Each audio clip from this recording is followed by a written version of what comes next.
우리가 하는 말은 엄청난 영향력이 있습니다. 우리 인생을 만드는 것은 우리가 하는 말이죠. 우리의 말을 바꾸면 인생이 바뀝니다. 거미가 자기 몸에서 나온 실로 집을 짓고 사는 것과 같습니다. 우리가 하는 말이 우리의 환경을 만들어가고 또 우리 미래를 만들어가고 우리 인생을 건축하게 되는 것입니다. 우리 말은 그 영향력과 확장력이 있습니다.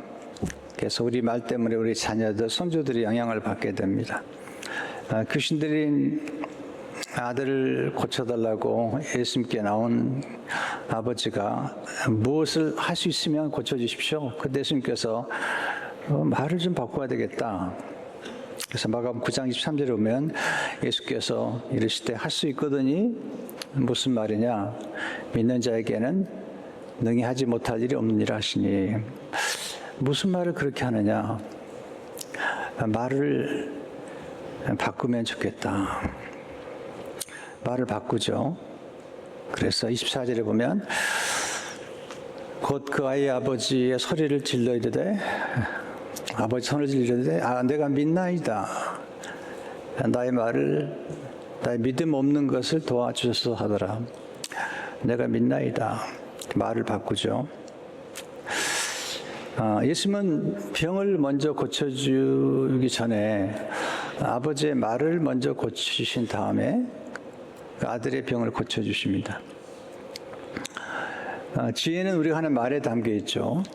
잠언 18장 20절에 보면 죽고 사는 것이 혀의 힘에 달렸나니 혀를 쓰기 좋아하는 자는 혀의 열매를 먹으리라.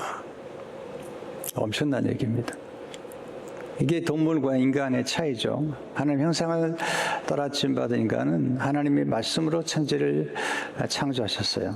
그 말씀은 창조력이고 또 사람을 치유하는 치유력이죠. 예수님께서 말씀으로 병자들을 치료하셨습니다. 그런데 하나님 형상을 따라 지음받은 인간에게는 그런 말의 권세와 능력이 있는 것입니다. 또 말은 엄청난 파장과 전파력을 가지고 있죠. 야고보 3장 5절을 보게 되면 이와 같이 혀도 작은 지체로 돼 큰 것을 자랑하도다. 보라 얼마나 작은 불이 얼마나 많은 나무를 태우는가. 큰 불도 작은 불꽃에서 시작하는 것입니다. 홍콩에 지금 불이 나서 많은 사람이 죽었잖아요. 네, 8동 아파트 가운데 7동이 탔습니다. 근데 그 엄청난 불도 작은 불꽃에서 시작한 것입니다. 그와 같이 우리 말 하나가 이렇게 파장을 일으킨다는 것입니다. 그래서 지혜로운 사람은 왜 말하고, 무엇을 말하고, 누구에게 말하고, 언제 말하고, 어디서 말하고, 어떻게 말할 것인가를 깊이 숙고합니다. 지혜로운 사람은 자신이 하는 말이 어떤 결과를 만들어낼지를 생각하며 말합니다. 말은 결과를 낳습니다. 바울이 편지를 보내는데 빌레몬에게 보낸 편지가 대단한 거죠. 만약에 바울의 말에 따라서 오네시모가 죽을 수도 있고 살 수도 있고요.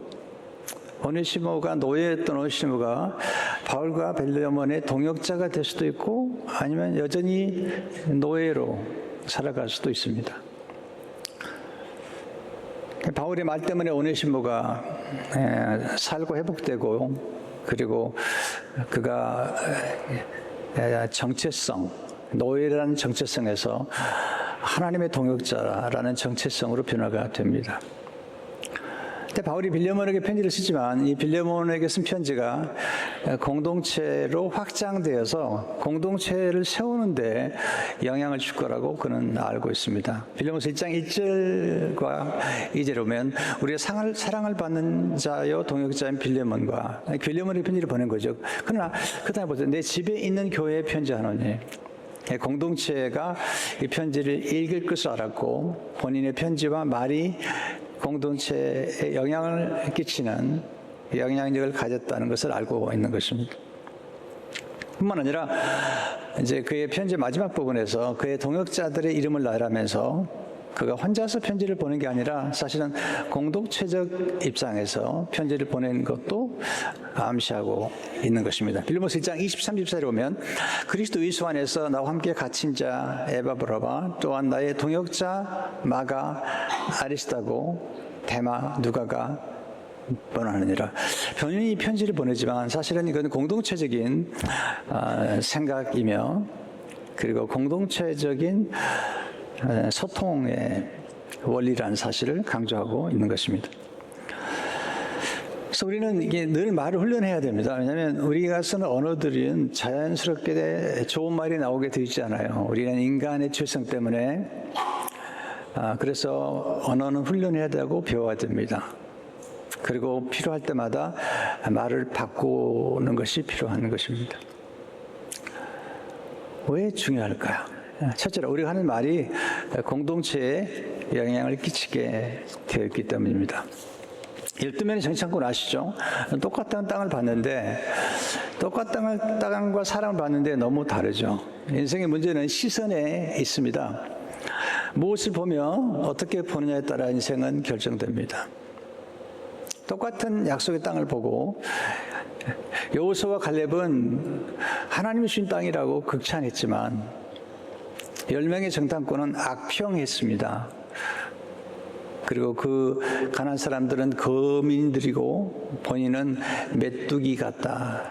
스스로를 메뚜기 같다고 말하면서 그들의 말이 그들의 정체성, 그들의 자아상을 만들어낸 것입니다.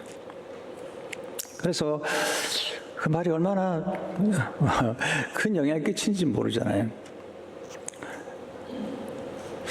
나쁜 영향을 주는 소통은 더 강렬하게 확장이 되고 전파력이 더 빠릅니다. 사람은 긍정적인 생각보다 부정적인 생각을 많이 하고 살고요. 또 긍정적인 생각을 가진 사람보다는 부정적인 생각을 가진 사람이 많습니다. 또 긍정적인 말이 파장을 일으키기보다는 사실은 부정적인 말이 전파력이 빠른 것입니다. 10명의 정탐꾼의 말을 들은 그 땅은 악평을 하면서 거민을 삼키는 땅이요 그들은 거인이요 우리는 메뚜기 같다고 하는 이 말을 들은 이스라엘 회중이 그 영향을 받아서 밤새 통곡을 하고 그리고 원망을 하는 겁니다. 민수기 14장 2절 4절을 보세요. 이 소통이 얼마나 무서운 영향을 끼치는지 온 회중이 소리를 높여 부르짖으며 백성이 밤새도록 통곡하였더라.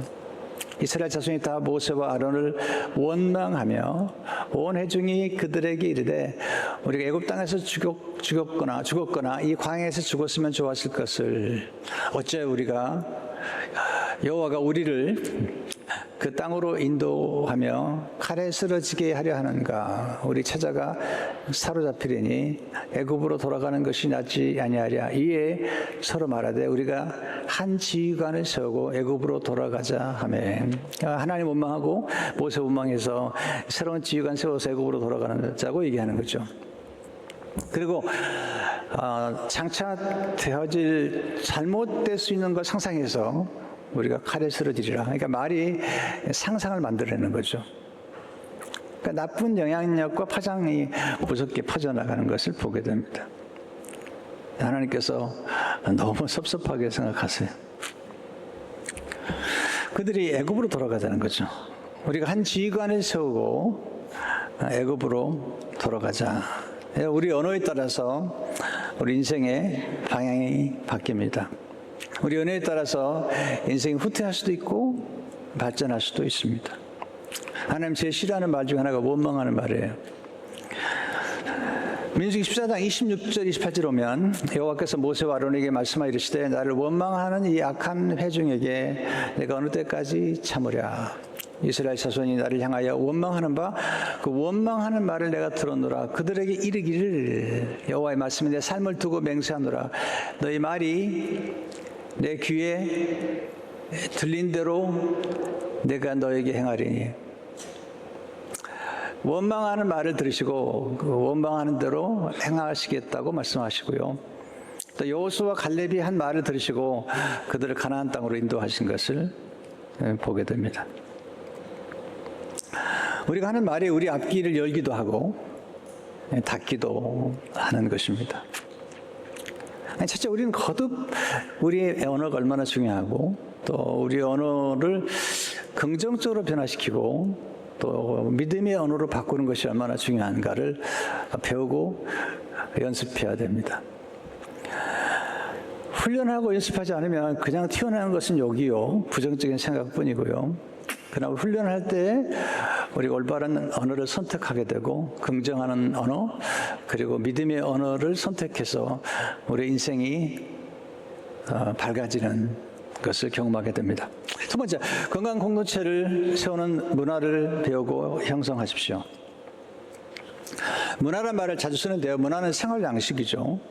각 나라마다, 각 지역마다, 각 가정마다 문화가 달라요.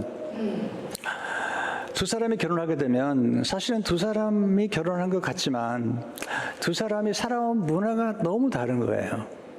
그래서 결혼한 다음에 결혼 초기에 서로를 맞춰가는 게 너무너무 힘든 거죠.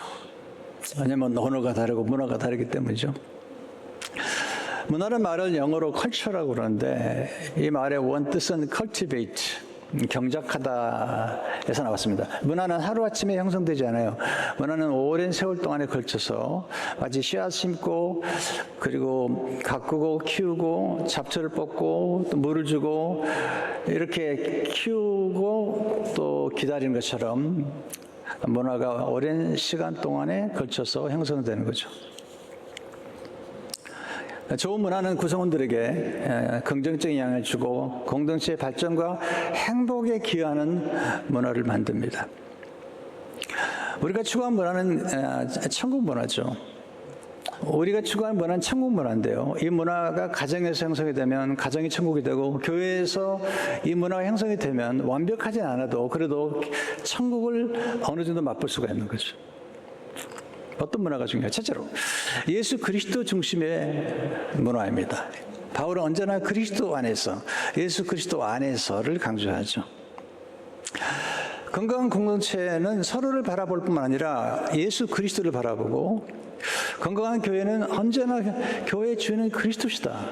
교회는 그리스도의 반석 위에 세워진 것이다. 가정도 마찬가지죠. 행복한 가정은요, 서로를 바라보는 데서 끝나지 않아요. 두 사람이 함께 예수님을 바라보는 그런 공동체가 좋은 가정의 공동체입니다. 그리고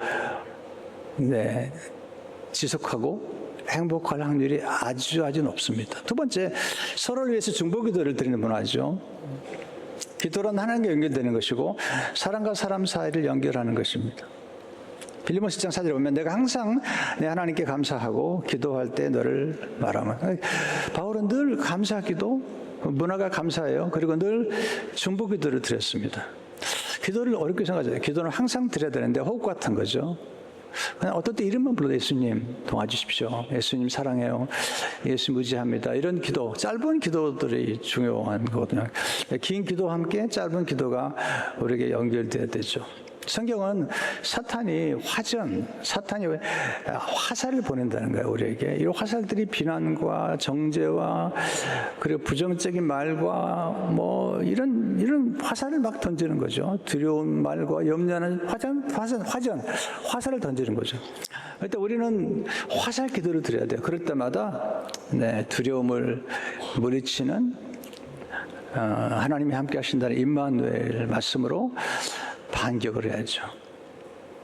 염려하면 기도와 감사로 반격을 하고, 핍절한 생각을 집어주면 하나님은 풍성하시다, 그 필요를 채우시는 하나님이시다라고 하는 이런 말씀의 묵상과 암송으로 이게 화전을 던져서 함께 말씀으로 기도를 하면 이게 화살 기도가 되는 거예요. 그래서 어디서나 기도할 수 있는 거죠.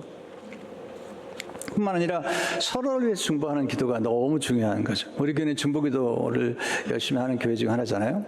지금도 2층 중보기도실에는 오늘 예배를 위해서 중보하는 분들이 모여서 중보하고 있죠.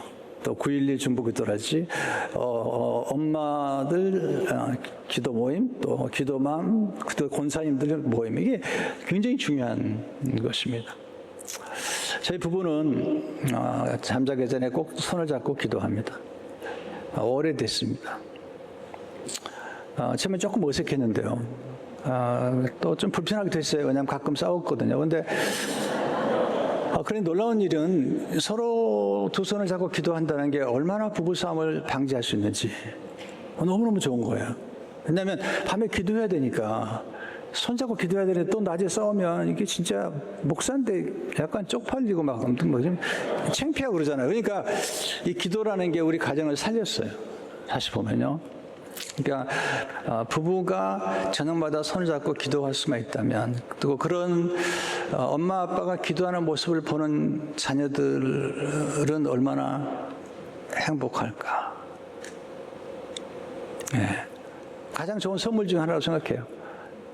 저는 결혼 생활하면서요, 아이들 앞에서 싸우지 않는 것만 해도 가장 좋은 선물이다. 그래서 아이들 앞에 싸우지 않는다. 둘째, 아이들이 보는 앞에서 우리가 기도하는 것, 최고의 선물이 될 수 있다. 저는 생각하죠. 교회도 서로를 중보해 주는 게 얼마나 중요해요. 세 번째는 경청과 공감의 문화입니다. 잘 듣는 거죠. 빌립보서 1장 5절에 보면 주 예수와 및 모든 성도에 대한 내 사랑과 믿음이 있음을 들으니 경청하는 것. 가정도 잘 경청해 주는 게 중요하잖아요. 또 공감해 줘야죠. 공감. 바울은 빌레몬의 아픔을 공감해 주잖아요. 또 오네시모의 아픔을 공감해 주잖아요. 공감이란 상대방의 입장에서 생각하고 그의 감정을 느끼고 인정해 주는 것입니다. 공감이 쉽지 않아요. 근데 또 가능하죠. 노력하면. 제가 어제 우리 교회 출석은 안 했지만 예배 말씀을 듣는 권사님이 연락을 했어요. 목사님, 제가 14년 동안 함께 살았던 반려견이 제 곁을 떠났습니다. 너무 슬픕니다. 14년 동안요. 이분도 혼자 사시면서 딸 키우는 그런 혼자 살면서 딸을 키우는 그런 엄마죠. 제가 연락했습니다. 얼마나 슬프세요? 얼마나 힘이 드세요? 14년 동안 같이 살았는데. 그때 연락이 왔어요. 목사님 너무너무 감사해요. 위로해 주셔서. 네 번째, 존중과 인정의 문화죠.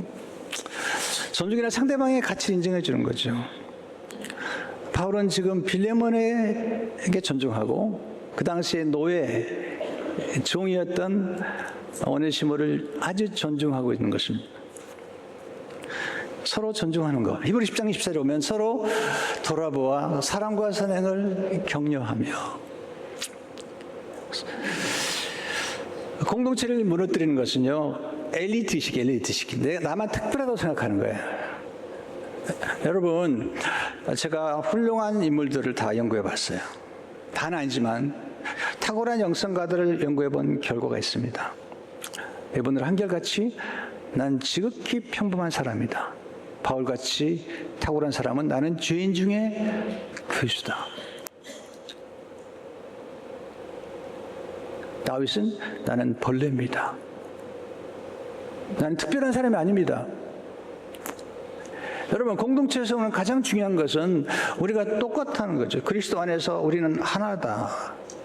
그러면서 서로를 폄하하지 않고 서로를 존중하면서 우리는 그리스도 안에서 예수님의 신부요, 또 예수님 우리의 신랑이라는 사실을 기억해야 됩니다. 예수님이 우리의 신랑이신데 우리를 얼마나 존경합니까? 얼마나 좋은 기억입니까? 사도 바울은 아내가 자기 남편을 존중하라. 에베소 5장 33절에 보면 아내도 자기 남편을 존경하라. 근데 베드로는 이렇게 얘기하죠. 베드로서 3장 7절에 보면 공동번역에 남편 된 사람들도 이와 같이 자기 아내가 자기보다 연약한 여성이라는 것을 잘 이해하고 함께 살아가며 생명의 은총을 함께 상속받을 사람으로 여기고 존경하십시오. 남편도 아내를 존경하십시오. 하나님의 뜻을 함께 이루는 공동체가 아름다운 공동체죠. 행복한 결혼 생활은요, 서로를 바라보면서 행복을 추구한다고 행복하지 않아요. 뭔가 좋은 뜻을 향해서 목표를 세워야 돼요. 에베소 2장 10절을 보세요. 우리가 구원받은 다음에 하나님 원하시기 우리는 그의 만드신 바라 우리의 걸작 하나님 걸작이래요. 마스터피스래요. 그리스도 예수 안에서 선한 일을 위하여 지으심 받은 자니 이는 하나님이 전에 예비하사 우리 그 가운데 생하게 하려 하십니다. 우리가 구원받은 궁극적인 목적은 뭐냐면 선한 일을 행하는 거예요. 사람은 선한 일을 할 때 행복해요. 우리가 다음 주에 우리가 선교의 바자에 한대요. 선교의 바자에 하면서 우리가 착한 일을 하는 거죠. 놀라워요. 착한 일을 하면 행복해져요. 내가 움켜쥐면 행복한 게 아니에요. 네, 저는 물어봐요. 지난주도 개업하는 가정에서 예배 드렸는데 제가 물어보면 돈 벌어서 뭐 할 겁니까? 돈 벌어서 뭐 할 겁니까? 이게 없으면요, 인생은 의미가 없는 거죠. 우리의 목표는 성공이나 돈의 축적이 아니죠. 우리의 목표는 나눔에 있고, 베품에 있고, 내가 사용할 수 있는 것을 공유해서 나누는데 진정한 행복이 있는 거죠. 진정한 공동체는 자기 자신만 위한 공동체는 절대로 행복할 수 없어요. 절대로 발전할 수 없어요. 반드시 사회를 위해서, 지역사회와 선교를 위해서 존재할 때만이 공동체가 건강하죠. 우리가 지난주에 우리 추수감사헌금을 드렸습니다. 우리 추수감사헌금 다 밖으로 내보냅니다. 왜? 우리만을 위해서 존재하는 교회가 아니기 때문이죠. 우리는 선교를 위해서 부름받았고 구제를 위해서 부름받았어요. 그래서 우리가 선한 일을 하는 거예요. 선한 일, 착한 일을 하는 거죠.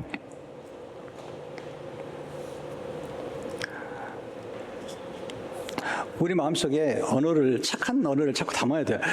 르가복음 45절을 보게 되면 선한 사람은 마음에서 한 선에서 선을 내고 악한 자는 그 선한 악에서 악을 내나니 이는 마음에 가득한 것을 입으로 말합니다. 그래서 우리 언어를 자꾸 넣어야 되고요. 생각을 좀 넓혀야 됩니다. 그래서 좋은 언어를 사용할 줄 아는 게 필요한 것입니다. 제가 보니까 이 생각이 너무 중요한 거예요. 왜냐하면 생각에서 언어가 만들어지고 생각에서 감정이 만들어져요. 두려운 성경이 딱 치잖아요. 그걸 내가 받아들이면 두려워져요. 그런데 생각이 딱 들어왔는데 제가 그리스도에게 생각을 사로잡아봐서 두려움을 물리칠 수 있어요. 왜냐하면 이사야 41장 10절에 두려워하지 말라. 내가 너와 함께 합니다. 그 말씀으로 막아치는 거예요. 우울하잖아요. 그러면 가만히 있으면 더 우울해져요. 움직여야 돼요. 음악을 듣든지 책을 보든지 아니면 춤을 추든지 움직이면 금방 달라져요. 왜냐하면 우리의 생각과 우리의 감정이 다 연결되어 있기 때문이죠. 그래서 언어라는 게 너무너무 중요한 거죠. 특별히 우리 인간의 영적인 존재이기 때문에 말이 영이에요. 동물의 말은 영이 아니에요. 우상의 말은 영이 아니에요. 성경에 나와요. 동물과 짐승과 우상의 말은 영이 아니니라. 이사야서에 나와요. 그러나 하나님의 말씀과 그리고 인간의 말은 영적인 존재이기 때문에 엄청난 파워를 가지고 있는 거죠. 하나님의 말씀은 창조력이에요. 모든 걸 만드는 거야. 하나님의 말씀은 영향력이죠. 생명력이야. 말씀은 생명, 사람 움직이는 거예요. 지금도 이 말씀 듣는 가운데 여러분의 마음이 움직이고 지금 믿음이 성장하고 있는 거예요. 치유력이죠. 감화력이죠. 그래서 하나님의 말씀을 와서 30분 듣는 게 이게 엄청난 일을 하고 있는 거예요. 말이 씨가 된다고 그러잖아요. 전 그 말이 진짜 놀라운 것 같아요. 지난 금요일 날 우리 김지훈 목사님 스노보드를 타다가 사고가 나가지고 반신부수가 되고 지금은 이제 휠체어에서 움직이는데 놀라워요. 그러면서 이 부모님이 목사님이시고 이제 아드님이신데 우리 교회 설교를 듣고 힘들 때 설교를 듣고 힘을 얻어서 하나님 은혜로 이번에 신학교를 가고 그 다음에 그 영국의 유니버시티 오브 에버딘 거기서 박사학위를 받고 지금 덴버시 교수님이 되셨어요. 이분이 이제 와서 간증을 하셨는데 또 좀 여러 가지 이유 때문에 병원에 수술하고 그런 과정에서 뭐 돌아봤더니 병원비들이 막 와 있더래요. 그런데 이분이 편지를 썼어요. 자기 형편을 쓰고 편지를 썼더니 2주 안에 각 병원에서 연락이 왔더래요. 탕감해 주겠다고. 그중에 한 병원은 60만 불을 탕감해 주겠다. 편지 한 장에. 솔직한 진솔한 편지 한 장에 병원비도 탕감해 주는 거예요. 말 한마디에 찬양빚을 감당을 갚을 수 있어요. 네. 그러니까 우리의 언어가 얼마나 놀라운지 알아야 됩니다. 그래서 오늘 이 말씀을 듣고 우리의 언어가 우리 자녀를, 우리 손주들에게, 우리 공동체에 영향을 끼치는 걸 알고 말을 통해서 여러분 풍성한 삶을 사시기를 축원합니다.